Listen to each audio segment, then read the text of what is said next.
Je sens que ça va être une rando qui va être un peu longue et compliquée. Parce que je m'arrête tous les 30 mètres pour prendre une photo ou pour regarder un truc curieux. Mais c'est super beau.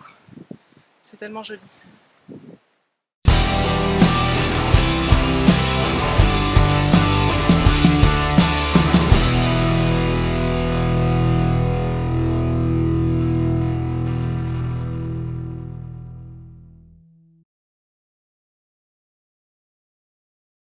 Salut les amis, me voilà sur Terre-Neuve. Je suis arrivée il y a 1 heure. Je suis sur la route depuis, je sais pas, 20 minutes peut-être. Et sans déconner, le paysage de Terre-Neuve, c'est quelque chose. C'est vraiment quelque chose. Je vous montre ça.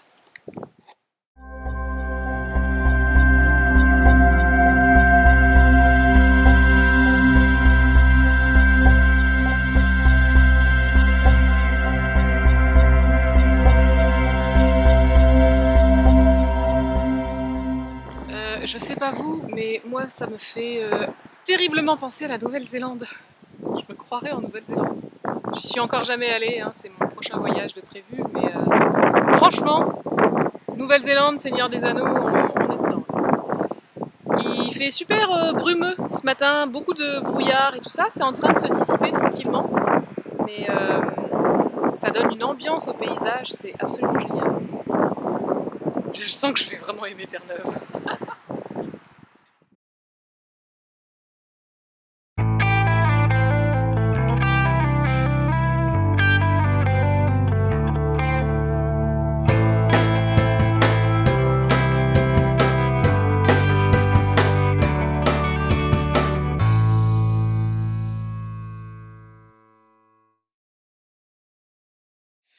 Je suis à Corner Brook aujourd'hui et puis ce soir, là il faut que j'aille me trouver un endroit pour dormir ce soir.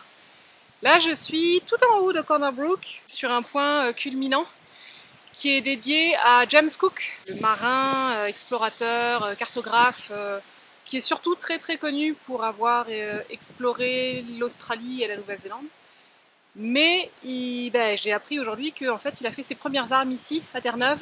Il était déjà marin et puis apparemment il a développé des compétences reconnues en cartographie. Et il est venu en fait pendant 4-5 ans d'affilée, tous les étés il venait sur Terre-Neuve et il a fait comme ça, il a cartographié comme ça la totalité de l'île, du contour de l'île, ça devait pas être une mince affaire au 18e. Et voilà, et après il a été admiré pour son travail, donc l'année où il était supposé continuer, revenir encore sur Terre-Neuve et puis poursuivre son boulot, et ben on lui a dit non, tu vas t'en aller à Tahiti, on a besoin de toi là-bas. Il y avait une expédition scientifique qui partait, puis c'était l'homme de la situation, donc il l'a envoyé là-bas. Et l'endroit est vraiment beau, là comme c'est un point de vue sur la ville, ça valait vraiment la peine, je suis contente d'être venue. Et puis là c'est ça, je vais aller me chercher un spot pour dormir ce soir. Et puis demain je devrais prendre la route de Gros-Morne pour aller visiter le parc national là-bas, qui est très connu. Je sais pas ce qui m'a pris. Je viens de m'engager sur un sentier de randonnée. Puis ça grimpe, la vache, ça grimpe super raide. Je suis toujours pas très loin de Corner Brook et je suis sur le stationnement d'un sentier de randonnée. Donc je vais passer la nuit là. Mais quand j'ai vu le joli petit sentier, je me suis dit je vais faire un tour. C'est pas un sentier de balade pour une demi-heure, 40 minutes. C'est apparemment un vrai sentier de rando pour quelques heures. Donc je vais en faire un petit bout et puis quand j'en aurai marre, je redescendrai tout simplement. Je pense qu'une petite heure de balade comme ça sera suffisant pour une fin de journée. Bon, on va voir si je trouve un point de vue.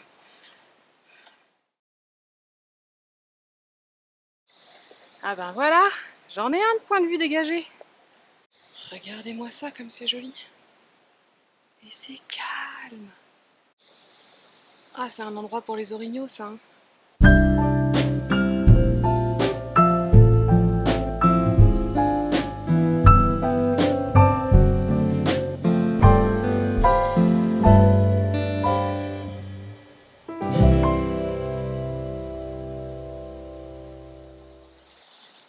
Bon, ça y est, c'est la fin de la balade. Arsène n'est plus très loin, là je suis à 5 minutes je pense.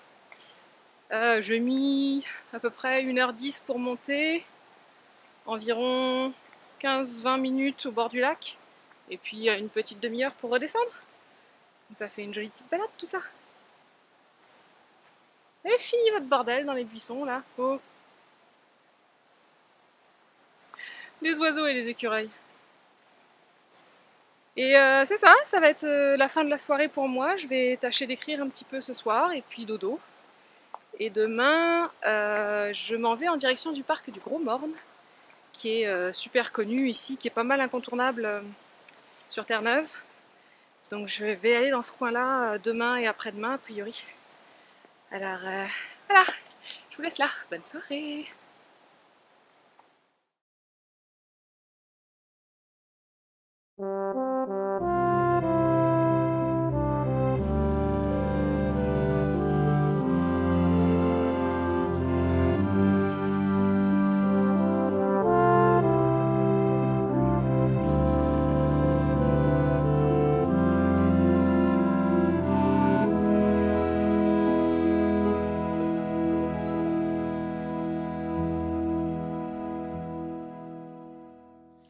J'ai quitté Corner Brook ce matin.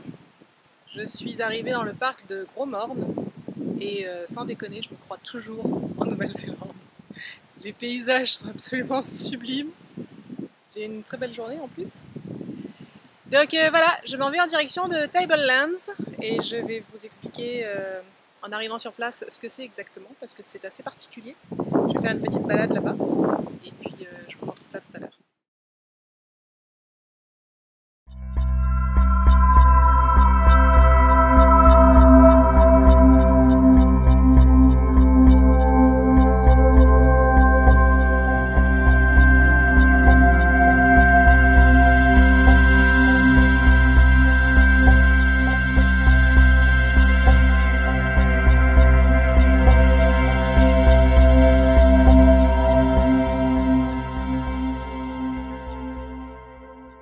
Alors que je vous explique ce drôle de paysage tout jaune comme ça. En fait, c'est le manteau terrestre. C'est une couche de pierres, de roches et tout ça qui normalement est en dessous de la nôtre, qui est en dessous, donc qui est à l'intérieur de la Terre. Mais ici, avec le jeu des plaques tectoniques qui se sont grimpées dessus, en fait, ça a mis au jour une partie du manteau terrestre. Donc c'est ça qu'on voit, toute cette pierre jaune. Cette pierre-là s'appelle de la serpentine, où j'ai vu aussi le mot péridotite. Ça fait de cette terre-là un endroit très désertique où il n'y a pas beaucoup de plantes qui poussent, parce que c'est toxique pour la majorité des plantes.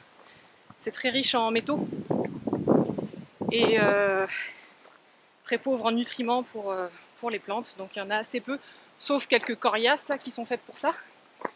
Mais sinon, globalement, ça reste des montagnes jaune-orange, désertiques. Et ça fait un paysage vraiment très particulier, surtout en contraste avec le reste du paysage qui, lui, est recouvert de terre et de forêt et tout ça. Donc voilà, c'est très beau, c'est très curieux, c'est très joli. Et ça signifie par contre que l'eau qui coule à côté, ben je n'essaierai pas d'en boire. Parce qu'en fait, toute la teinte orangée qu'on voit sur les pierres, c'est un genre de rouille en fait. C'est des pierres qui sont riches en métal et qui rouillent après au contact de l'air. Donc évidemment, l'eau qui est là, elle doit être aussi assez riche en rouille et autres trucs comme ça. C'est pas le terrain le plus hospitalier. Le sentier officiel est là-bas, là où il y a des gens en t-shirt blanc. Et les deux personnes en noir devant, elles se sont éloignées aussi, elles sont en train de revenir sur leur pas. Mais en gros, si on veut prolonger un peu la balade, on peut partir hors sentier et puis aller un petit peu plus loin au fond de la vallée. Une petite ravine là. Évidemment, il vaut mieux éviter de commencer à grimper les montagnes. Parce que mine de rien, en étant terrain montagneux, avec la météo changeante et puis les risques et tout ça, puis en plus c'est du caillou partout, hein, donc ça s'éboule. Bref, c'est pas du tout ça que je vais faire, je reste dans le fond. Mais c'est un petit ruisseau en fait qui coule là dans la vallée, donc on va longer le ruisseau et puis aller le plus loin possible par là-bas, et puis je reviendrai sur mes pas après. Voilà, ça en prolonge le plaisir. Alors de ce que j'ai compris, la péridotite elle est verte à l'intérieur, vert foncé, Et quand elle rouille, elle devient couleur rouille, quoi, jaune-orange. Ça veut dire que ça, c'est un éclat qui s'est cassé il n'y a pas très longtemps. Alors il y a beaucoup de gens qui disent « Ah, faut que tu fasses absolument Tablelands, tu verras, tu auras l'impression d'être sur Mars ou sur la Lune. » Non, c'est pas exactement mon ressenti. Il y a trop de végétation pour ça, même si elle n'est pas si fournie la végétation, mais il y a quand même trop de végétation. Donc j'ai pas vraiment l'impression d'être sur la Lune ni sur Mars. Par contre, ça me fait beaucoup penser aux Andes. Ça ressemble beaucoup aux montagnes qu'il y avait notamment autour de Cusco.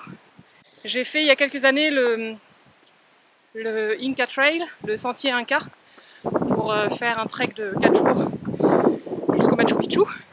Et toute la première partie, les montagnes étaient très désertiques. Donc pour l'instant, moi ce genre de montagne, ça me fait vraiment penser aux Andes et à Cusco. Vraiment. Regardez ça, c'est vraiment curieux comment elle se fend cette pierre-là. Elle se fend à des endroits qui n'ont pas l'air très naturels. Celle-ci, elle s'est même taillée toute seule en forme de cube. Alors évidemment, a priori, il neige tous les hivers ici, donc c'est ça qui aide, mais ouais, je trouve ça curieux les endroits où il y a des fentes qui se créent. J'aurais pas spontanément imaginé que ça allait se casser de cette manière. Alors ce qui est fascinant, et là où on voit bien que ces roches-là, elles sont issues de l'intérieur de la Terre, c'est que vous voyez, celle-là, elle est à moitié fusionnée entre une roche et un morceau de métal. Enfin, je suppose que c'est du métal, en fait, j'en sais fichtre rien. Mais bref, on a deux pierres qui sont... deux pierres ferreuses qui sont fusionnées l'une avec l'autre. Ça fait comme des grosses verrues. C'est vraiment spécial. Regardez-moi ça, cette pierre. Avec sa texture un peu argentée, métalleuse et tout ça, on dirait un poisson. Un drôle de poisson, je vous l'accorde, mais un poisson. Une bestiole, quoi. Alors que c'est vraiment juste un caillou.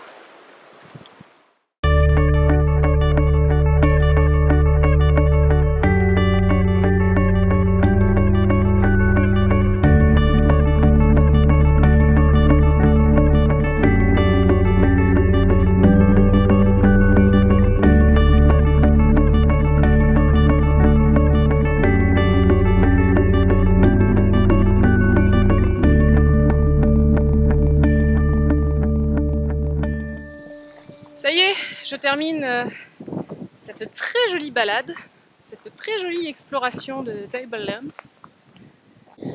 C'est tellement un beau site. J'ai vraiment eu beaucoup de fun. J'ai vraiment beaucoup aimé ça. Donc je vous le recommande absolument si jamais vous venez dans le coin. Passez par Gros Morne et surtout ne manquez pas Tablelands, qui est quand même un paysage assez unique qu'on ne trouve pas partout. Ça, c'est sûr. Sur ce, je vous laisse là, je vais rentrer jusqu'à Arsène, faire un petit bout de route et puis aller me chercher un spot. Voilà, donc à plus.